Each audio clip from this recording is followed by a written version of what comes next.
নমস্কার, আমার নাম বৃন্দা। আমি একটা মধ্যবিত্ত পরিবারের ছেলে। আমার না আছে কোনো বন্ধু, না আছে কোনো বান্ধবী। বাট আমি ক্যামেরার সামনে দাঁড়িয়ে নিজের মনের কথা বলতে পারি না। সেই কারণেই আজ আমি আপনাদেরকে আমার জীবনের কিছু গল্প তোমাদের সঙ্গে ভাগ করতে চলেছি। জানো, ছোটবেলা থেকে আমি খুব সাধারণভাবে বড় হয়েছি। অনেক ইচ্ছা ছিল, কিন্তু সব ইচ্ছা পূরণ করার মতো সামর্থ্য ছিল না। অনেক সময় দেখেছি যাদের কাছে টাকা আছে তাদের চারিপাশে অনেক মানুষ, আর আমার মতো মানুষের পাশে থাকে শুধু নীরবতা। অনেকেই আমাকে বুঝতে পারেনি, অনেকেই আবার আমার স্বপ্ন নিয়ে হাসাহাসি করেছে। কিন্তু একটা জিনিস কখনো বদলায়নি, সেটা হলো আমার বিশ্বাস। আমি যতবার ভেঙে পড়েছি ততবার আমার মায়ের শরণ নিয়েছি। আমি বিশ্বাস করি মা কালী কখনো তার সন্তানকে হাত ছেড়ে দেন না।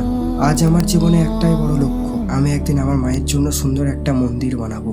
হয়তো আজ আমার কাছে টাকা নেই, নাই কোনো বড় পরিচয়, কিন্তু স্বপ্ন দেখার অধিকার তো আছে।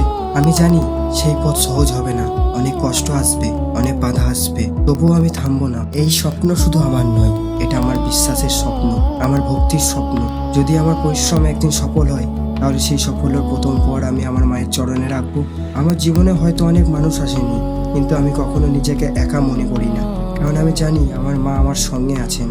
যখন সবাই দূরে সরে যায়, তখন তিনি নীরবে আমার পাশে থাকেন। সেই বিশ্বাসেই আমাকে প্রতিদিন নতুন করে বাঁচতে শেখায়। যদি আমার এই ছোট গল্পটা তোমাদের ভালো লাগে, তাহলে আমার জন্য আশীর্বাদ করবে, যেন আমি কোনোদিন নিজের পথ থেকে সরে না যাই, যেন একদিন সত্যিই আমার স্বপ্ন পূরণ হয়। আমি আমার মায়ের জন্য একটা সুন্দর মন্দির তৈরি করতে পারি।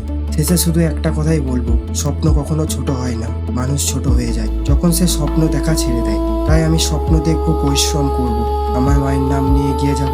জয় মা কালী। ধন্যবাদ আমার এই জীবনের ছোট গল্পটা শোনার জন্য।